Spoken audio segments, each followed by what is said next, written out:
Sister never imagined I owned the mansion she bragged about buying. When she declared, "I'm hosting my wedding here," I revealed the truth and turned the day upside down. I've always known exactly when Victoria would announce her next grand achievement. It's always during family dinner, always when everyone's wine glasses are full, and always when she's wearing that smug smile that makes me want to throw my napkin across the table. My name is Esther, and I'm the invisible sister, the one who blends into the wallpaper while Victoria commands the spotlight like it's her birthright.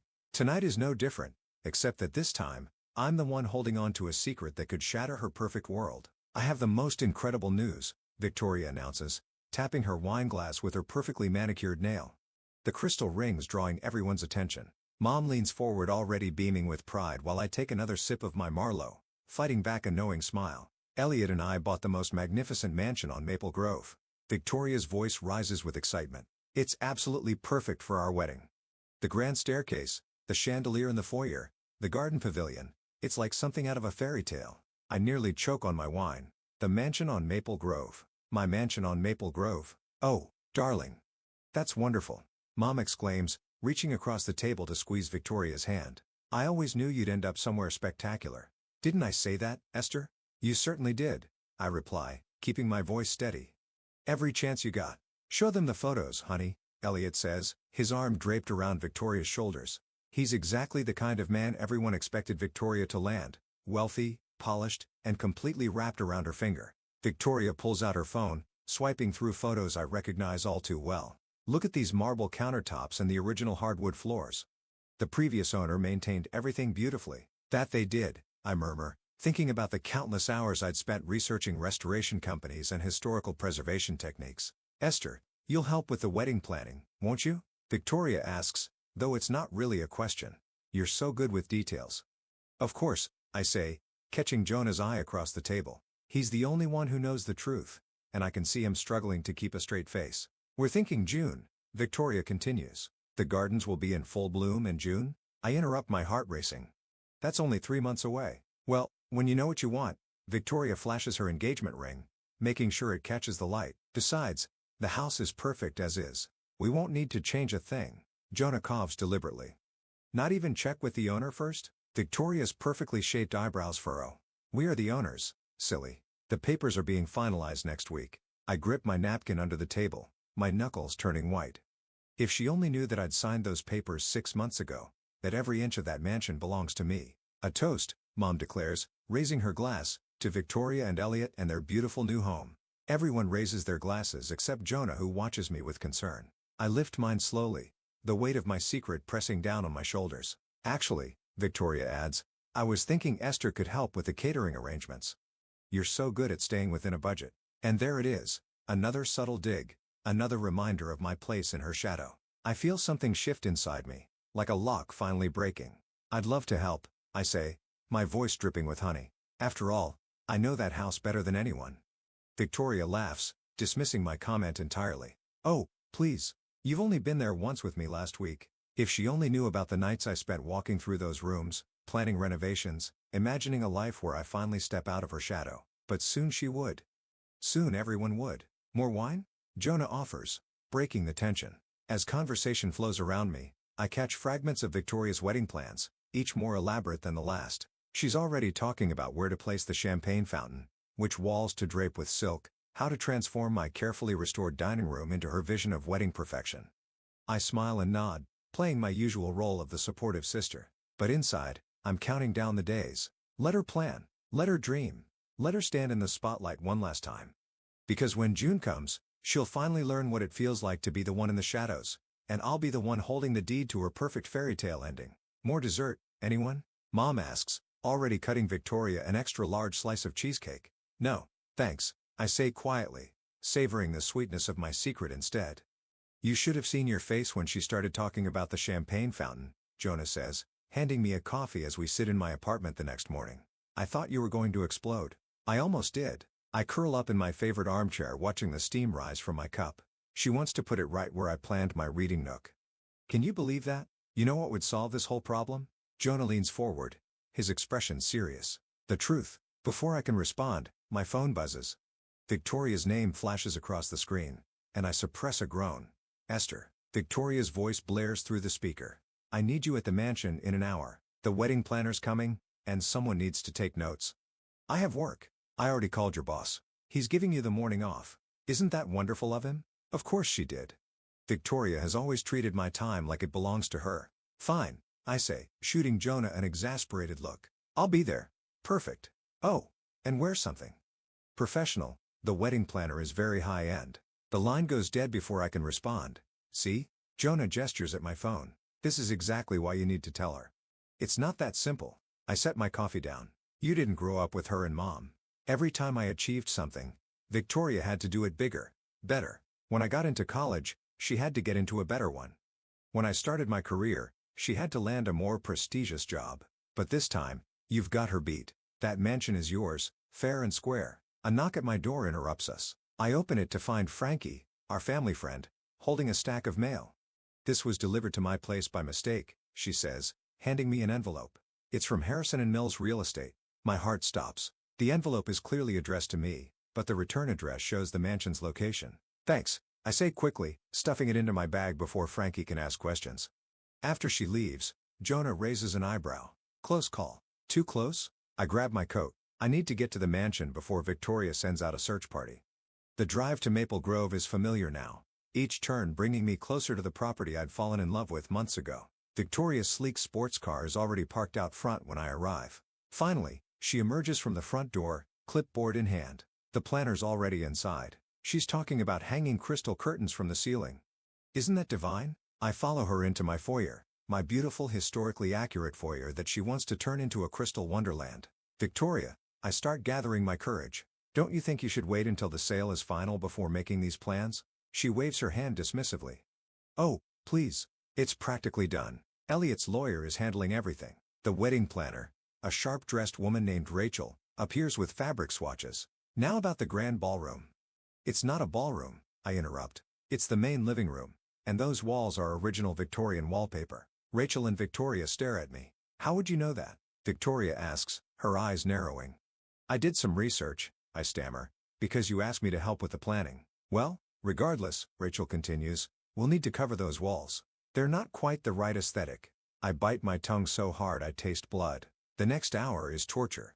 They discuss ripping up carpets, painting woodwork, and hanging drapes over windows that I'd specifically restored to let in natural light. Oh, Victoria claps her hands. We should look at the deed to check if there are any restrictions on modifications. Elliot's lawyer sent it over. My blood runs cold. The deed? It's in my email somewhere. She scrolls through her phone. Just then, the envelope in my bag feels like it's burning a hole through the leather. One peek inside, and she'd know everything. Never mind, Victoria says, giving up the search. The lawyer will handle it. Now, Esther, I need you to start calling vendors. I've made a list. She hands me a paper filled with her loopy handwriting. Florists, caterers, musicians, enough work to keep me busy for weeks. Victoria, I say slowly. Maybe you should wait. Don't be such a worrywart. She cuts me off. This is happening. The mansion is mine, and it's going to be perfect. I look around at my home, the home I'd chosen, bought, and loved, and feel something inside me harden. You're right, I say, my voice steady. Everything will be exactly as it should be. Victoria beams, mistaking my words for support, but Jonah was right. The truth would come out. And when it did, it would be on my terms, not because of a misdelivered envelope or a lawyer's email. I tuck the vendor list into my bag right next to the real estate envelope and smile. June couldn't come soon enough. 6 months ago, I stood in the same foyer where Victoria now plans to hang her crystal curtains. The real estate agent, Miss Peters, watched as I ran my hand along the mahogany banister. The asking price is firm, she said. But given your financial history and the pre-approval from the bank, I'll take it, I interrupted, still staring at the staircase. Don't you want to discuss it with your family first? I shook my head. This is just for me. Now sitting at Mom's dining table for Sunday brunch, that memory feels like a lifetime ago. Victoria's voice cuts through my thoughts. The renovation team starts tomorrow, she announces, spreading cream cheese on her bagel. They say they can transform the entire first floor in just 2 weeks. Mom clasps her hands together. Oh, sweetheart, you've always had such vision. Remember when you redecorated your college dorm? Everyone wanted to copy you. Actually, I say, pushing my eggs around my plate. Historical homes like that often have specific renovation requirements. Victoria rolls her eyes. Elliot's taking care of all the boring legal stuff besides money talks. Speaking of money, Mom beams. Victoria just got another promotion at work, Senior VP of Marketing. That's wonderful, I managed to say, though the words taste bitter. When did this happen? Last week, Victoria preens. I would have mentioned it at dinner, but I was too excited about the mansion. Of course she was. My sister's life is a carefully orchestrated series of achievements, each one timed for maximum impact. Esther. Mom turns to me, her smile dimming slightly. How's your job going? Still at that little publishing house? Before I can answer, my phone buzzes. It's Jonah. Sorry, I say, standing up. I need to take this. I step onto the back porch, grateful for the escape. Your timing is perfect. That bad? Jonah asks. Listen, I just drove by the mansion. There's a whole construction crew outside. My stomach drops. What? They're unloading equipment. Look serious. She can't do this, I whisper, pacing the porch. Those papers aren't even signed yet. Then stop her, Jonah says firmly. Go over there right now, and the sliding door opens behind me, and I quickly end the call. Rosalind, my cousin, steps out. You okay? She asks, closing the door. You look like you were about to explode in there. I'm fine. No, you're not. Rosalind leans against the railing. I heard Victoria talking to Mom earlier. She said you're just jealous because you could never afford a place like that. My laugh comes out harsh. Did she now? There's something you're not telling us, isn't there? Inside, I can hear Victoria's voice rising with excitement as she describes her plans for my home. My home. You know what the funny thing is? I say quietly. I didn't buy that mansion to prove anything.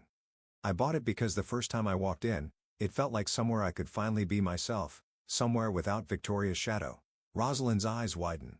Wait, are you saying the sliding door opens again? There you are. Victoria interrupts. Esther, I need you to come to the mansion this afternoon. The florist is bringing samples, and someone needs to sign for them. Can't Elliot do it? He's in meetings all day. Come on, you're not doing anything important. I feel Rosalind tense beside me, but I force a smile. Sure, Victoria. Whatever you need. After she disappears back inside, Rosalind grabs my arm. You have to tell them. I will, I say, watching through the window as Mom hangs on Victoria's every word, but not yet. Back inside Victoria's holding court, the wedding will be the social event of the season. Everyone who's anyone will be there. I'm so proud of you, Mom says, tears in her eyes. You've accomplished so much. I think about the deed locked in my safe at home, about the months I spent working overtime and living on ramen to save for the down payment, about all the dreams I had for that house. Oh, Esther, Victoria calls out. While you're at the mansion later, can you let the construction crew in? They need to start removing that awful wallpaper. Something inside me snaps. No. The room goes quiet. Excuse me. Victoria's smile freezes. I said no. I stand up straighter. I have plans this afternoon, but find someone else to be your doormat, Victoria. I'm done. I grab my purse and walk out, ignoring Mom's shocked gasp and Victoria's sputtering. As I drive away, my phone lights up with angry messages, but for the first time in years, I feel light. Let 'em wonder. Let 'em worry. In less than 3 months, they'll understand exactly why I finally said no. The sound of power tools greets me as I pull up to the mansion the next morning. My hands shake as I watch workers carrying out pieces of original crown molding, my crown molding, and tossing them into a dumpster. Stop. I jump out of my car. What are you doing? A foreman approaches, clipboard in hand. Following the renovation plans. Ma'am, are you with the wedding party? Before I can answer, Victoria's voice rings out from the front door. Esther, what are you doing here? She's wearing a hard hat like it's a fashion accessory, complete with a pink bow stuck to the side. I was driving by and saw them destroying the house. I say, trying to keep my voice steady. Destroying? Victoria laughs. We're improving it. Wait until you see what we're doing with the library. My heart stops. The library? I follow her inside. Past workers carrying paint cans and drop cloths. The library, my favorite room, with its floor-to-ceiling bookshelves and reading window, has been gutted. The shelves are gone, leaving ghost rectangles on the walls. We're turning it into the gift room, Victoria explains, gesturing grandly. The shelves were so stuffy and old-fashioned. Elliot agrees this will be much more practical. Where? I swallow hard. Where are the shelves? Oh, in the dumpster, I suppose. They were just cheap wood anyway. Those cheap shelves were hand-carved oak from 1892. I'd spent weeks researching their history. Victoria, I managed through clenched teeth. You can't just, oh, she claps her hands. While you're here, I need your opinion on something. The workers found this weird old document behind one of the shelves. It looks important, but it's so dusty. She leads me to a side table where a framed piece of paper sits. My blood runs cold. It's the original deed to the house dated 1890. I'd been looking for it everywhere. We should probably throw it out, Victoria muses. reaching for it. No. I snatch it away. It's historically significant. I'll take it. Victoria shrugs.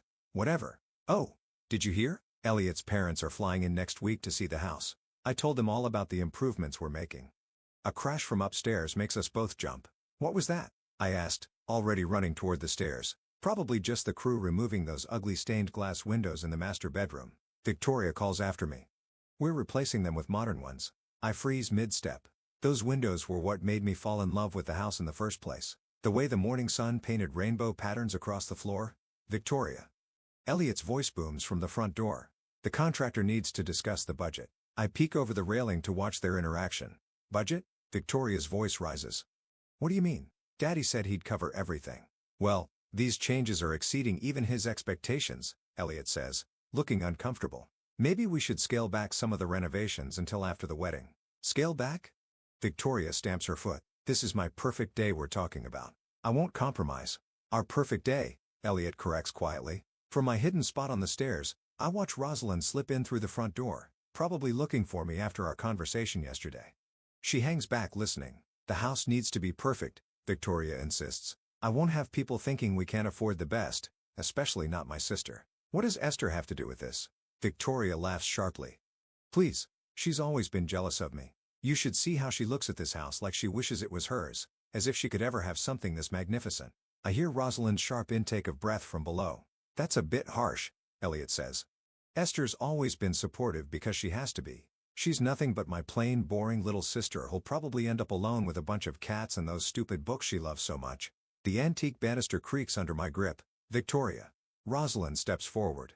How can you say that about your own sister? Oh, please. Victoria waves her hand dismissively. Everyone knows it's true. Now about these renovations. I've heard enough. I walk down the stairs, making sure my heels click loudly on each step. Victoria spins around, her face paling slightly. Esther, I didn't know you were still here. Obviously. I clutch the framed deed to my chest.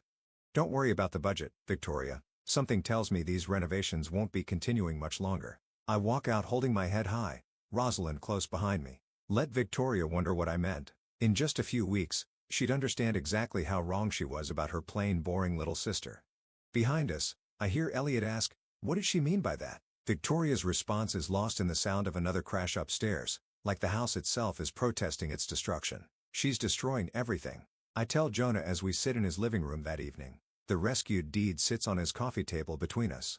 Those windows, the shelves, everything that made the house special. Then it's time. Jonah leans forward. The wedding's in 2 weeks. How long are you gonna wait? Before I can answer, my phone rings. Victoria's face appears on the screen. Ignore it, Jonah advises. I shake my head and answer. Hello?